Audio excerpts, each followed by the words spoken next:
우리 열왕기상 18장 30절에 39절 말씀 다 찾았죠? 준비됐나요? 네, 먹히네요. 자, 우리 남자친구들이 먼저 한 절, 그 다음에 여자친구들이 먼저 한 절 같이 함께 읽도록 하겠습니다. 남자친구들이 먼저 30절 읽는 거예요. 시작! 그러자 엘리야가 백성들에게 말했습니다. 그들에게 가까이 오라. 그들이 다 대기로 가까이 오자 엘리야는 부서진 여호와의 제단을 묻혔습니다.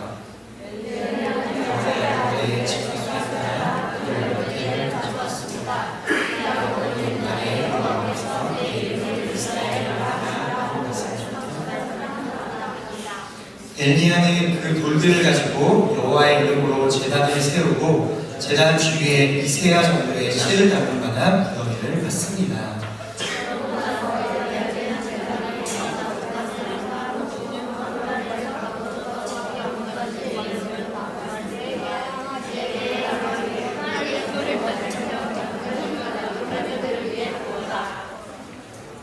그가 또 말했습니다. 다시 한번 하라. 그러자 사람들이 다시 그렇게 했습니다.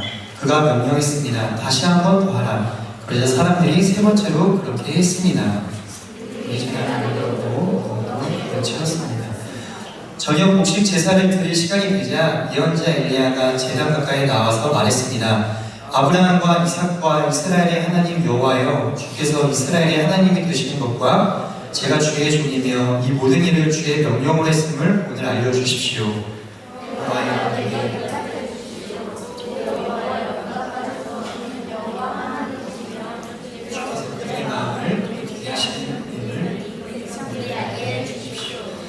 그러자 여호와의 불이 내려와 번제물과 나뭇가지와 돌과 흙을 태웠고 구덩이에 보인 물마저 다 말려버렸습니다. 같이 읽겠습니다. 온 백성들이 이것을 보자 엎드려 소리쳤습니다. 여호와 그분이 하나님이시다. 여호와 그분이 하나님이시다. 네, 전사님 다시 한번 기도하겠습니다. 하나님, 우리 모두가 하나님의 말씀 앞에 섭니다. 우리가 모두가 하나님의 말씀에 귀를 기울이길 소망합니다. 두렵습니다. 하나님의 말씀이 온전하게 전해지게 도와주시고 모든 친구들의 마음 가운데 그리고 모든 친구들의 귓가에 하나님의 음성이 하나님의 마음이 들려지는 시간 될 수 있도록 인도하여 주옵소서. 감사합니다. 예수님의 이름으로 기도합니다. 네. 오늘 우리가 읽은 본문을 통해서 믿음은 용기와 결단이다 라는 말씀을 같이 함께 나누려고 해요. 오늘 본문은 엘리야 선지자 한 사람과 바알과 아세라라는 우상을 섬기는 850명의 악한 예언자들이 어떤 분이 진정한 신이고 어떤 분이 진정한 하나님인지를 낮잠 뜨는 본문이 오늘 본문이에요. 왜요? 이런 말 다 안 써요? 죄송해요. 이 말씀을 우리가 잘 이해하기 위해서는 이 우리가 읽은 본문에 나오는 그리고 앞 본문에 나오는 몇몇 사람들을 우리가 잘 이해를 해야 되는데 바로 이 사람들이에요.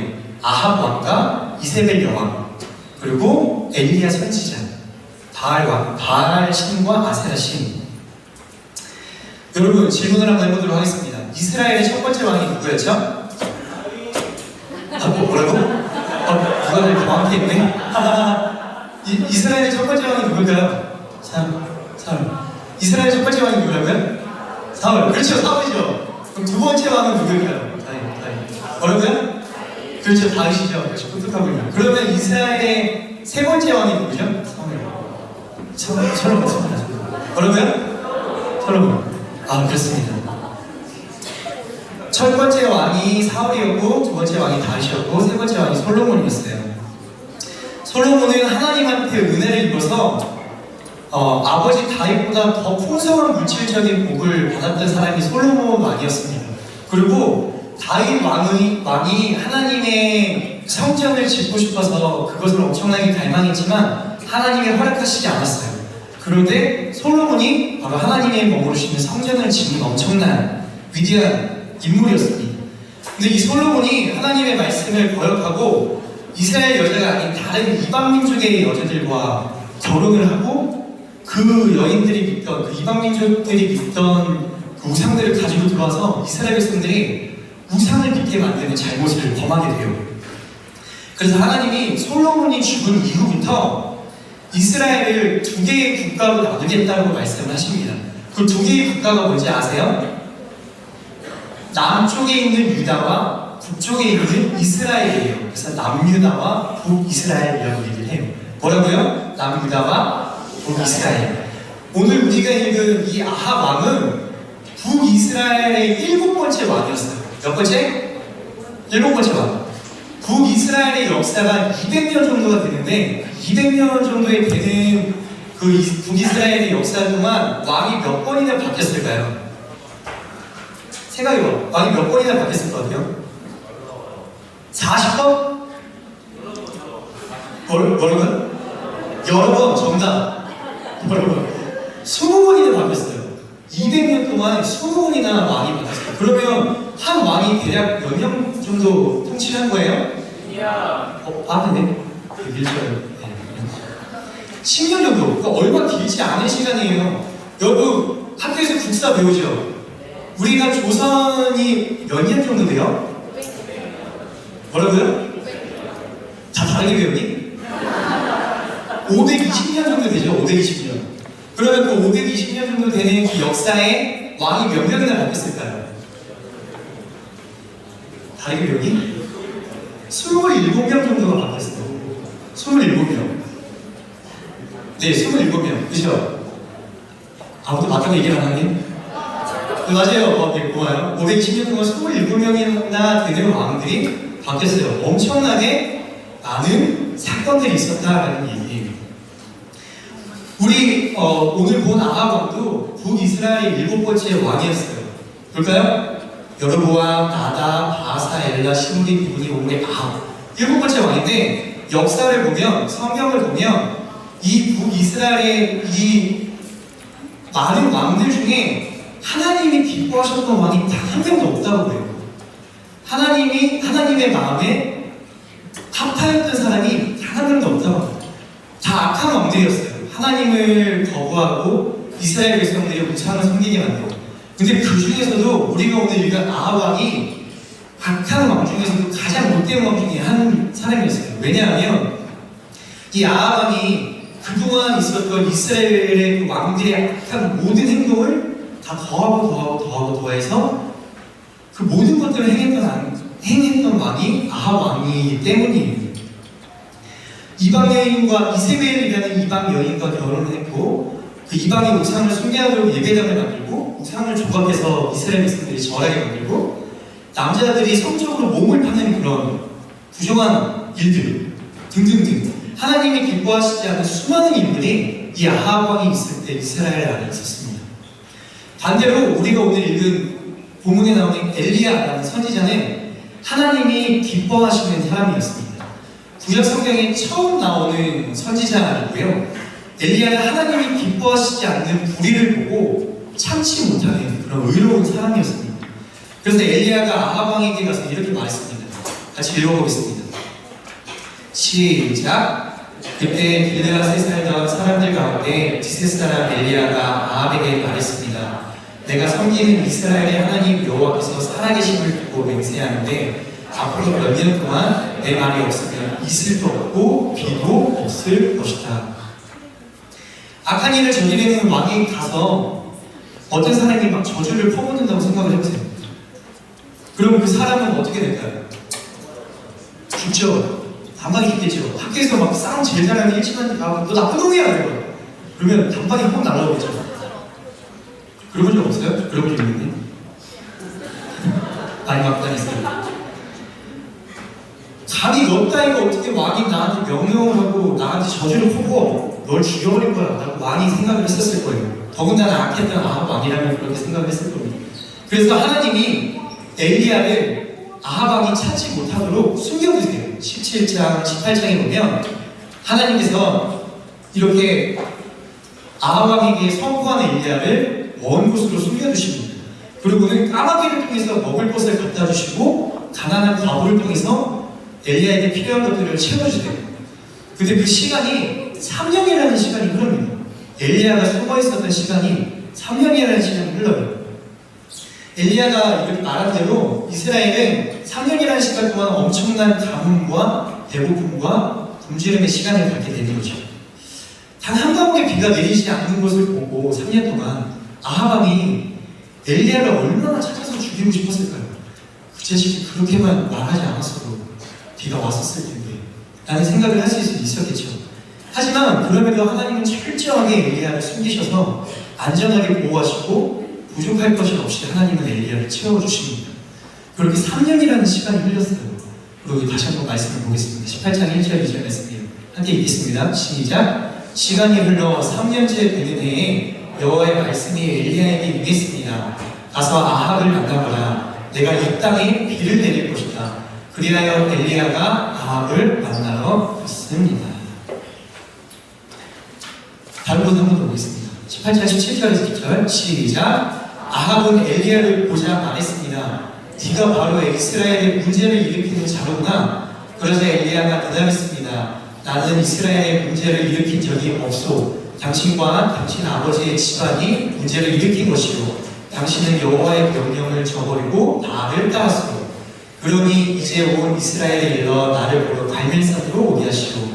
그리고 이세벨의 식탁에서 함께 먹는 바알 예언자 450명과 아세라 예언자 400명을 데려오시고 그리하여 아합은 온 이스라엘 자손들을 불러모으고 그 예언자들을 갈멜산에 모이도록 했습니다.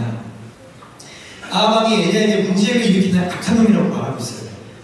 그 엘리야가 아합에게 하나님의 명령을 버리고 우상을 따라가게 만든 당신이 악한 사람이다 라고 다시 얘기하고 있습니다. 이스라엘이 악을 행하도록 한 사람이 아합 왕이라고 얘기를 하고 있는 거예요. 얼마나 용기 있는 모습입니까? 왕한테 네가 잘못했다, 네가 나쁜 놈이다 라고 말하는 게 과연 가능할까요?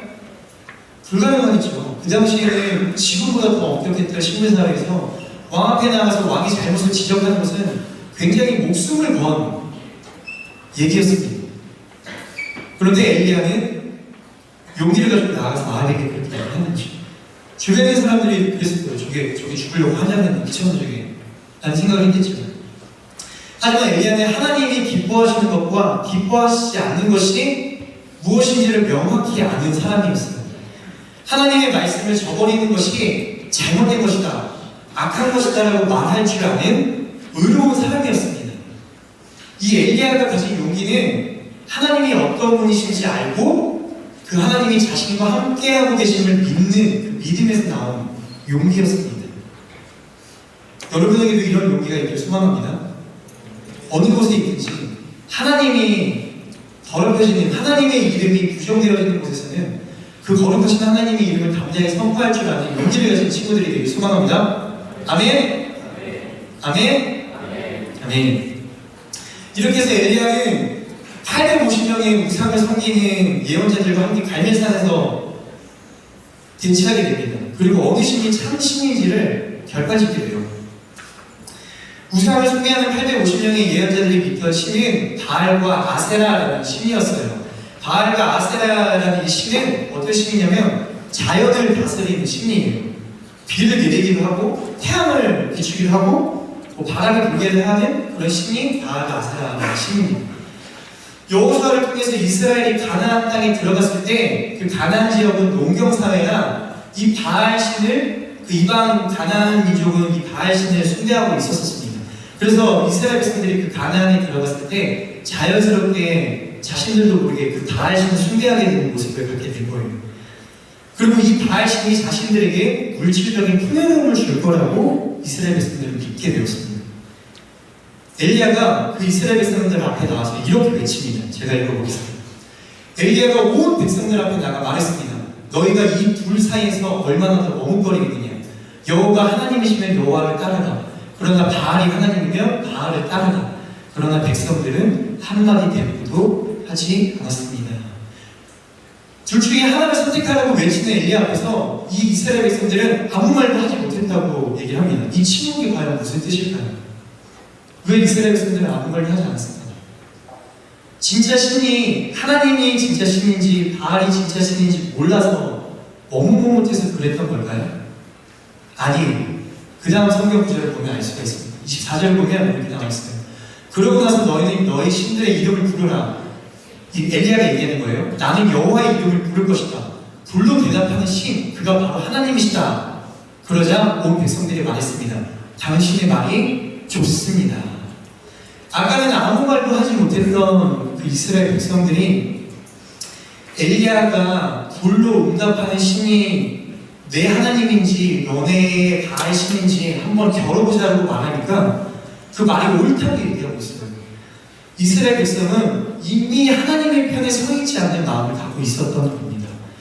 하나님보다 바알이 더 진짜라고 믿었기 때문에 엘리야가 겨뤄보자고 말했을 때 그래 한번 겨뤄보자.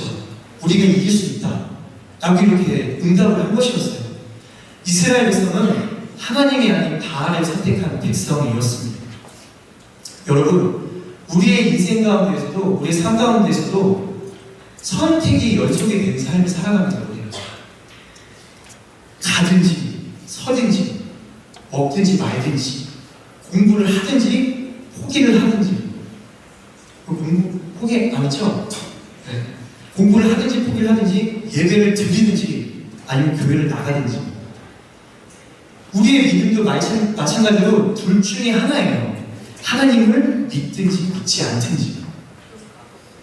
하나님을 믿지 않는다는 것은 세상을 따르겠다라고 선택하는 것과 같은 겁니다. 왜냐하면 하나님과 반대되는 편이 바로 바알이기 때문이에요. 오늘 우리가 본문을 보는 것과 마찬가지로. 나는 세상을 따른다고 말한 적 없어요. 나는 그냥 하나님만 안 믿을 뿐이에요. 나는 뭐 세상에 어떤 쾌락을 추구한 게 아니에요. 단지 교회만 안 갔을 뿐이에요. 라고 말을 해도 하나님을 믿지 않는다는 건 하나님의 편에 서지 않는다는 것은 아무것도 믿지 않는다는 게 아니라 나 자신을 믿거나 하나님이 아닌 다른 것을 믿는다는 거죠. 그래서 예수님이 이렇게 말씀하셨습니다. 아무도 두 주인을 섬기지 못한다. 한쪽을 미워하고 다른 한쪽을 사랑하거나 한쪽을 중히 여기고 다른 한쪽을 무시할 것이다. 너희가 하나님과 재물을 함께 섬길 수 없다. 하나님을 사랑하면 세상을 사랑할 수 없다고 예수님은 말씀하고 계세요. 세상을 사랑하면 결코 하나님을 사랑할 수 없다고 예수님은 말씀하고 계신 겁니다. 이해가 되세요? 둘 중에 하나를 우리는 언제나 날마다 선택을 하고 살아간다는 거예요. 여러분은 지금 하나님을 믿는 신앙생활을 하고 있습니까? 그렇지 않습니까? 하나님이 여러분들의 삶의 주인 되시니까 그렇지 않습니까? 여러분들의 선택의 기로에서 여러분들은 하나님이 기뻐하시는 것이 무엇인지 묻고 있습니까? 묻지 않고 있습니까? 그렇지 않다라고 여러분들의 속에 대답이 든다면 우리는 하나님보다 세상을 사랑하고 있다는 것일 수도 있다는 얘기예요. 여러분은 어느 편에 서고 싶습니까? 하나님의 편에 서고 싶습니까? 세상 편에 서고 싶습니까? 무엇을 의지하고 싶습니까? 하나님은 엘리야처럼 하나님의 편에 하나님의 편에 서 있는 한 사람을 사용하십니다. 하나님을 의지하는 한 사람을 통해서 하나님의 역사를 이루어 가시는 거예요. 그렇게 믿으십니까? 아멘. 성경에는 수많은 어려운 시대 속에서도 하나님의 편에 서 있었던 한 사람들, 그 한 사람들을 통해서 하나님이 일하시는 것들에 대해서 엄청나게 많이 나와 있어요. 우리가 아는 여호수아 말씀을 한번 보도록 하겠습니다. 그러므로 이제 너희는 여호와를 경외하고 성실하고 진실하게 그분을 섬기라. 여호와가 여리고성을 점령하고 가나안 땅에 들어가고 난 후에 이제 이스라엘 백성들한테 얘기하는 거예요. 너희 조상들이 강 건너 저편과 이집트에서 경배하던 신들을 던져버리고 여호와를 섬기라. 그러나 만약 너희 마음에 여호와를 섬기는 일이 내키지 않으면 그때는 너희 스스로 누구를 섬길 것인지 너희 조상들이 강 건너에서 섬겼던 신들이든 지금 너희가 살고 있는 이 땅의 아무리 사랑의 신들이든 오늘 선택하라. 나와 내 집은 여호와를 섬길 것이라. 아멘. 여호수아가 얘기합니다. 너네가 참으로 믿는 신이 무엇인지 그것을 선택해라. 그러나 단 나와 내 집은 살아계신 내 하나님을 선택할 것이다. 라고 여호수아가 고백을 하고 있어요. 모세도 이렇게 고백합니다. 모세가 시내산에서 10계명을 받고 하나님의 말씀을 갖고 내려왔는데 이스라엘 백성들이 그때 뭘 하고 있었어요?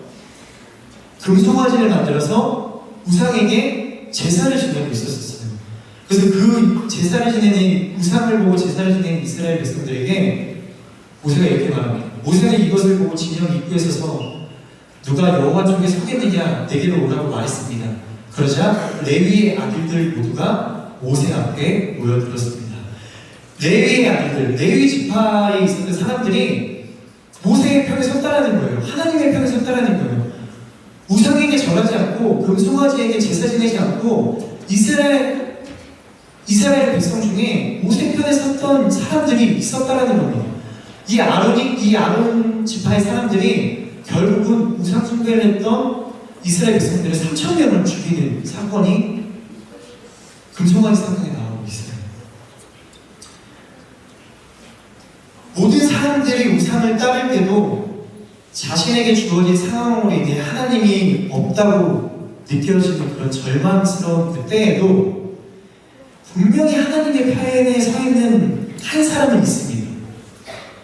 여러분은 어느 편에 서고 싶습니까? 여러분은 무엇을 의지하고 싶습니까? 저와 이곳에 있는 모든 여러분들이 하나님의 편에 서 있는 한 사람이 되길 간절히 소망합니다. 아멘? 아멘? 우리 한 사람을 더 보기 원해요. 노아라는 사람이 있습니다. 노아가 만든 게 뭐가 있어요? 노아의 방주가 있어요.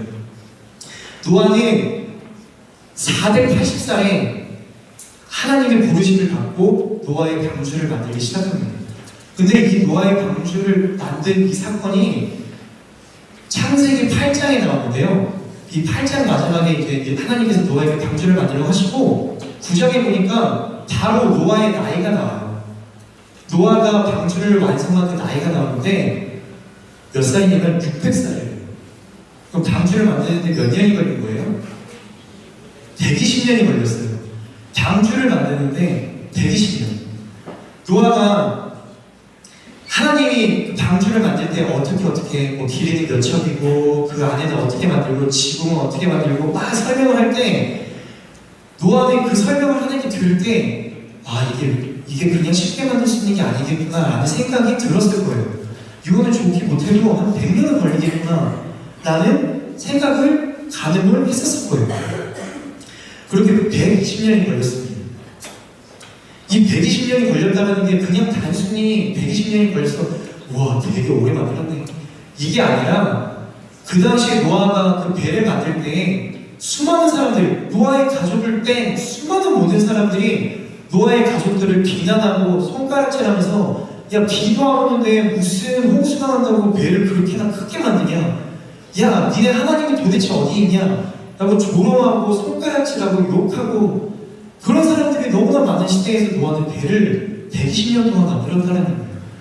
여러분 만약에 하나님이 여러분한테 자 내가 누구한테 얘기를 해볼까요? 저랑 친한 순이에게 하나님이 순이가 배를 만들어라 120년 이러면 과연 순이가 아멘 그리고 120년 동안 묵묵하게 똑같은 배를 만들 수 있을까요? 무슨 말도 안 되는 120년 동안 배를 어떻게 만들라고 이렇게 얘기할 수 있겠죠. 노아가 120년이라는 시간 동안 배를 만들었던 것은 어마어마한 순종이었습니다. 매일 하루 내가 이거를 만들어야 될까 포기해야 될까 만들어야 될까 포기해야 될까 수십 번 수백 번 수백 년을 고민하면서 만들었던 게 노아의 방주였어요. 그런데 노아는 포기하지 않았습니다. 노아는 포기하지 않고 120년 동안 만든 그 방주를 통해 하나님께서는 모든 민족을 구원하셨어요. 엄청난 큰 복이죠. 큰 복이에요. 근데 그것보다 더 큰 복은 그 노아의 방주를 만든 노아가 경험한 복이었습니다. 그 방주에 누가 탔어요? 노아와 노아의 아내와 자녀들과 그 아내들 8명밖에 타지 못했었어요. 그 배에 탈 수 있었던 유일한 사람은 노아의 가족이었다는 거예요. 노아는 그저 하나님이 하신 말씀에 순종했는데 하나님께서 그 누구보다 가장 위대한 복을 노아에게 주셨다는 거예요. 여러분 하나님의 말씀에 순종하면 하나님이 나를 통해서 하나님의 놀라운 일들을 이루시고 완성해가는 것도 맞지만 그 이전에 나에게 그 무엇보다 가장 큰 복을 주신다는 거예요. 여러분 지금 힘들고 어려울 때 내가 하나님 학교에 가서 내가 교회 다닌다고 내가 예수님을 믿는다라고 말을 해야 될까 말아야 될까 고민하는 그 시점에 내가 예수님을 믿는다라고 고백하는 그 한 번의 고백을 통해 수많은 사람들에게 수많은 친구들에게 하나님의 복음이 전해지기 이전에 내 삶이 변화되는 은혜를 하나님이 주신다는 거예요. 아멘? 아멘? 여러분들이 교회를 가야 될까 학원을 가야 될까 고민하는 그 시점에 여러분들의 선택이 아닌 부모님의 선택일 수도 있어요. 하지만 그럼에도 여러분들이 그 고민을 하고 그 신뢰를 하는 그 시점에 여러분들이 힘들고 어려운 상황에서도 이 교회를 나오기 위해서 예배를 위해서 그 한 번의 결단과 선택을 하고 용기를 내서 이 자리에 나오면 여러분들이 학원에서 보는 그 공부에 대한 지식과 그 어떤 것보다 하나님의 놀라운 지혜를 여러분들에게 주신다는 것을 저는 믿습니다. 아멘? 여러분들 믿으십니까? 하나님께 붙들리기를 소망합니다. 하나님의 편에 서 있는 여러분들에게 소망합니다. 세상이 그것을 조롱할지라도 세상이 그걸 가져막을지라도 노아처럼 내 순간마다 흔들릴지라도 용기를 내고 결단을 해서 하나님의 편에 서 있는 이 시대의 한 사람이 이 자리에 있는 여러분들이 되기를 간절히 소망합니다. 아멘? 아멘? 다 예언자들이 자신을 믿는 신에게 제사를 드리기 시작했어요. 소를 대도 가리고 내장도 꺼내고 소를 각을 떠서 나뭇가지 위에 올리고 불을 붙이지 않고 지금 바알에게 제사를 드리면서 바알의 이름을 막 외치기 시작했습니다. 아침부터 점심이 되고 저녁이 될 때까지 아무런 응답이 없자 이 바알 그 예언자들은 그 제단 주위를 뺑뺑뺑 돌고 뛰고 큰 소리를 지르고 더 심하게는 칼로 자기들의 몸을 학대하면서 피를 흘리면서 미친듯이 날뛰기 시작했어요. 하지만 바알은 응답하지 않았습니다. 그리고 이제는 엘리야의 차례입니다. 오늘의 본문을 다시 한번 천천히 읽어봤으면 좋겠습니다. 제가 한 절 읽고 여러분들이 한 절 읽는 거예요. 천천히 읽겠습니다. 그러자 엘리야가 온 백성들에게 말했습니다. 내게 가까이 오라. 그들이 다 그에게로 가까이 오자 엘리야는 부서진 여호와의 제단을 고쳤습니다. 엘리야는 그에게 죽었습니다. 돌을 4개를 가져왔습니다. 이 야곱은 이 여호와께서 내게 엘리야는 그 돌들을 가지고 여호와의 이름으로 제단을 세우고 제단 주위에 미세야 정도의 실을 담을 만한 구덩이를 팠습니다. 그러고 나서 엘리야는 제단을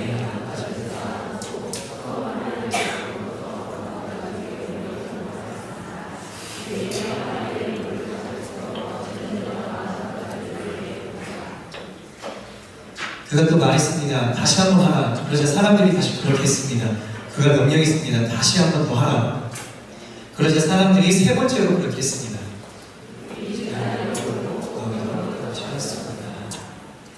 저녁 공식제사를 드릴 시간이 되자 예언자 엘리야가 제단 가까이 나와서 말했습니다. 아브라함과 이삭과 이스라엘의 하나님 여호와여, 주께서 이스라엘의 하나님이 되시는 것과 제가 주의 종이며 이 모든 일을 주의 명령으로 했음을 모두 알려주십시오. 나에게 응답해 주십시오. 우리 여호와여, 응답하셔서 주는 여호와 하나님이시며 주께서 그들의 마음을 이르게 하시는 분을 이 백성들이 알게 해주십시오. 그러자 여호와의 불이 내려와 번제물과 나뭇가지와 돌과 흙을 태웠고 구덩이에 모인 물마저 다 말려버렸습니다. 함께 읽겠습니다. 온 백성들이 이것을 보자 엎드려 소리쳤습니다. 여호와 그분이 하나님이시다. 여호와 그분이 하나님이시다. 여러분, 제가 계속 성경을 읽자고 얘기하는 건 이게 훈련이 돼야 돼요. 여러분들이 입술을 열어서 성경을 읽고 선포할 때마다 그 말씀이 내 삶 가운데 적용이 되고 능력이 될 줄 믿습니다. 말씀 읽어야 돼요. 엘리야는 단 위에다가 물을 부었습니다. 태워야 하는 나무와 그 재물에 물을 쏟아 부은 거예요.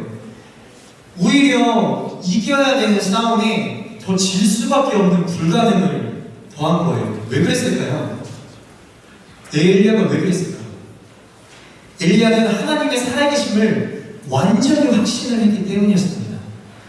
엘리야는 자신을 3년 동안 불가능 속에서 먹이시고 입히시고 보호하시는 그 하나님을 경험했었기 때문에 그 하나님을 철저하게 믿고 자신 앞에 있는 어려움과 문제들을 두려워하지 않았었던 거예요. 오히려 자신의 상황이 불가능해 보일수록 하나님이 더 큰 영광을 받으실 거라는 믿음과 확신이 있었던 겁니다. 여러분, 내 상황이 힘들고 어렵더라도 하나님께서 함께 하시면 모든 상황을 넉넉히 이길 수 있음을 우리는 알아야 됩니다. 나에게 능력이 있는 것이 아니라 능력이시고 살아계신 하나님께서 함께 하시기 때문에 내 앞에 있는 문제가 아닐 수 있는 믿음과 용기가 우리 있어야 된다는 거죠. 하나님을 의지하는 믿음을 가지시길 소망합니다. 당장 눈앞에 보이는 뭔가 나에게 위로를 주고 뭔가 나에게 도움을 줄 것 같은 그런 내 삶의 우상들을 과감하게 내려놓고 하나님만 붙드는 믿음의 결단이 있기를 축복합니다. 여러분, 한 가지만 더 생각을 해봅시다. 왜 엘리야는 갈멜산에서 이렇게 공식적으로 바알 우상들과 불가능해 보이는 싸움을 걸었을까요? 엘리야가 먼저. 우리 오늘 읽은 36절과 37절을 다시 한번 보겠습니다. 같이 큰 소리로 읽겠습니다. 시작! 아브라함과 이삭과 이스라엘의 하나님 여호와여, 주께서 이스라엘의 하나님이 되시는 것과 제가 주의 종이며 이 모든 일을 주의 명령을 했음을 오늘 알려주십시오. 여호와여, 내게 응답해 주십시오. 오 여호와여, 응답하셔서 주는 여호와 하나님이시며 주께서 그들의 마음을 돌이키게 하시는 분임을 이 백성들이 알게 해주십시오. 엘리야가 기도한 게 뭐예요? 하나님께서 이스라엘의 하나님이시고 죄지은 이스라엘을 용서하고 회복하게 하시는 하나님이신 걸 알려주십시오라는 게 엘리야의 기도였습니다. 이 능력이 임하는 사건을 통해서 엘리야는 뭔가 자기의 이름이 높아지거나 하나님께 뭔가 엄청난 상과 보상을 받기를 원했던 게 아니라 그저 하나님의 이름이 높아지기를 원했다라는 거예요. 여러분, 진짜 믿음은 우리가 하는 다른 참된 기도는 내 욕심을 채우는데 하나님을 이렇게 끌어당겨서 사용하는 게 아니라 하나님의 뜻이, 하나님의 온전한 뜻이 무엇인지를 알고 그 뜻에 내가 가진 모든 것을 내어드리는 것이 온전한 믿음입니다. 그것이 바로 바른 기도입니다. 하나님의 능력이 있으신 분이라는 그 믿음이 있다고 해서 우리가 기도할 때 우리가 그냥 하나님이 그의 능력이 있으신 분이야 라는 그 믿음이 있다고 해서 하나님은 능력이 있으신 분이시니까 나에게 하늘에서 돈이 우르르 떨어지게 해주십시오. 예수님의 이름으로 기도합니다. 아멘. 짠! 와! 이런 일이 일어날까요? 하나님, 이가 너무 아파요. 근데 병원 갈 돈이 없어요. 이 기도가 마치면 이 이빨이 금이빨로 변하게 도와주세요. 예수님의 이름으로 기도합니다. 아멘. 금이빨 짠! 이렇게 변하는 사건이 일어날 수 있을까요? 하나님, 성령이 쑥쑥 오르게 해주세요. 아멘. 절대 그런 일이 일어날 수 없습니다. 이거는 믿음이 아니고 맹신이에요. 맹신이라는 게 뭐냐면 옳고 그르는 게 뭔지 모르고 그것을 덮어놓고 그냥 믿는 거. 그게 맹신이라는 거예요. 우리의 믿음은 맹신이 아닙니다. 하나님의 뜻이 무엇인지 알고 그 뜻대로 기도하는 사람에게 하나님을 응답하시는 거예요. 하나님이 어떠한 분이신지 알고 그분이 기뻐하는 것이 무엇인지 알고 그것을 믿고 행하는 믿음. 그 믿음이 하나님이 기뻐하시는 믿음이라는 겁니다. 우리에게 엘리야처럼 이런 온전한 믿음이 있었으면 좋겠습니다. 하나님의 편에 서서 하나님의 뜻이 무엇인지를 알고 하나님께서만 영광 받으시길 원하는 그 믿음.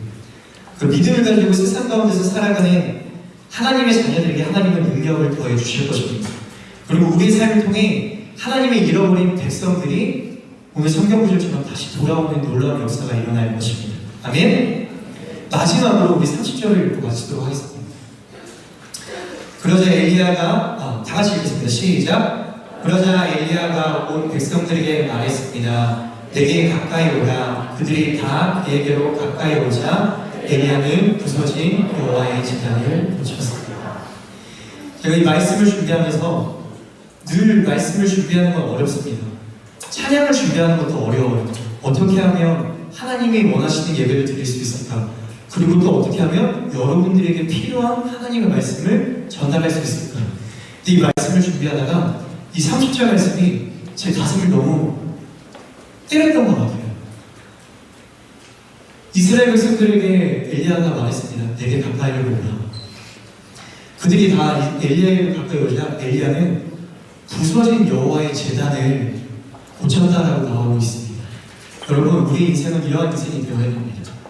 하나님이 없다라고 세상 가운데 하나님이 도대체 어디 있냐라고 보여달라고 말하는 이 세상 가운데서 도대체 하나님이 살아계시면 나에게 보여달라고 말하는 이 세상 가운데서 우리는 담대하게 하나님을 전하는 삶을 살아야 된다는 거죠. 내가 믿는 하나님, 내가 믿는 참신이 바로 유일하신 여호와 하나님이다라는 거예요. 나를 위해 십자가에 달려 돌아가신 그 예수 그리스도만이 유일한 구원의 길이다라는 것을 우리는 삶을 통해서 증거하는 삶이 되길 소망합니다. 우리가 어딜 가든지 두려움을 이겨내고 용기를 가지고 우리가 결단하는 믿음을 가지고 우리 하나님 앞에 헌신하고 나갈 때 우리의 삶을 통해 하나님의 놀라운 역사가 일어날 줄로 믿습니다. 그렇게 쓰임받은 저와 여러분들이 되기를 간절히 소망합니다. 아멘. 우리 함께 기도하도록 하겠습니다. 여러분, 이 시간 함께 기도했으면 좋겠는데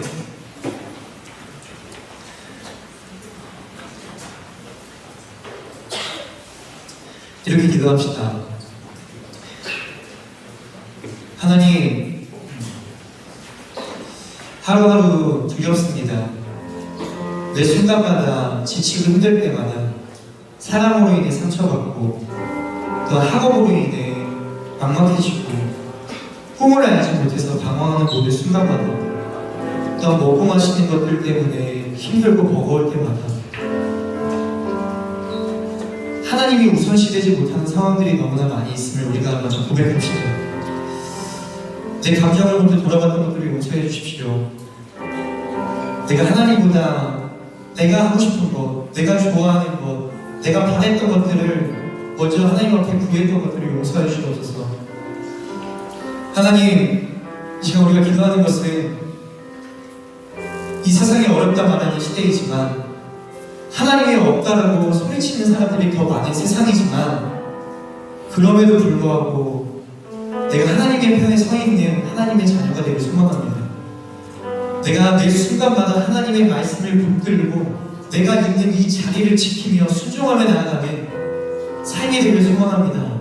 라고 이 시간 우리의 입술을 열어 하나님 앞에 우리의 믿음의 고백을 올려드리며 결단하면서 나아갔으면 좋겠습니다. 하나님만이 내 삶의 우선이 되어주셔서 하나님이 내 삶의 전부가 되어주시고 그 하나님만이 내 삶의 능력이 되시며 그 하나님만이 살아계신 유일한 이 세상의 참 하나님이심을 내가 선포하며 살아가는 삶이 되게 하여 주옵소서. 시간 함께 고백하면서 기도하면서 나갔으면 좋겠습니다. 기도하겠습니다. 할렐루야. 하나님 감사합니다. 하나님 내 모든 삶 가운데 임하시는 주님을 찬양합니다. 하나님 내가 가는 모든 것과 함께 우리가 하나님의 제자를 모습하는 삶을 되게 하여 주옵소서. 하나님 내가 힘들고 어려운 부분에 대해서 하나님께서 나에게 받으신 사명이 무엇인지 잊지 않는 삶이 되게 하여 주옵소서. 노아처럼 모세처럼 여호와처럼 엘리야처럼 하나님의 편에 서서 하나님이 나에게 맡겨주신 그 사명이 무엇인지를 내가 발견하며 그 사명을 붙들고 살아가는 내 인생이 될 수 있도록 주님 붙잡아 주옵소서. 하나님이 알지 못하는 그 성전에 있다면 그곳에 제가 가게 해주옵소서. 하나님을 바로 알지 못하는 친구들이 있는 곳에 있다면 하나님 나를 그곳에 사용하여 주옵소서. 하나님 나를 불러주시고 하나님의 편에서 하나님의 능력이 나의 믿음을 들어 나의 용기를 들어 나의 결단을 들어 하나님의 영광이 되는 성도들이 주님과 삶이 될 수 있도록 주님께서 도와주시옵소서. 감사합니다. 하나님, 오늘도 말씀을 통해 우리의 믿음을 다시 한번 용기를 가지고 결단하고 세상에 선포하며 나아갑니다. 하나님, 나를 붙잡아 주십시오. 하나님, 나를 이끌어 주십시오. 매 순간마다 말씀과 세상의 기준 가운데 언제나 말씀을 붙드는 나의 삶이 될 수 있도록 언제나 나와 함께 하시는 하나님을 의지하는 삶이 되실 수 있도록 붙들어 주시옵소서. 감사하며 그렇게 하실 주님을 의지하고 감사드리며 예수님의 이름으로 기도합니다.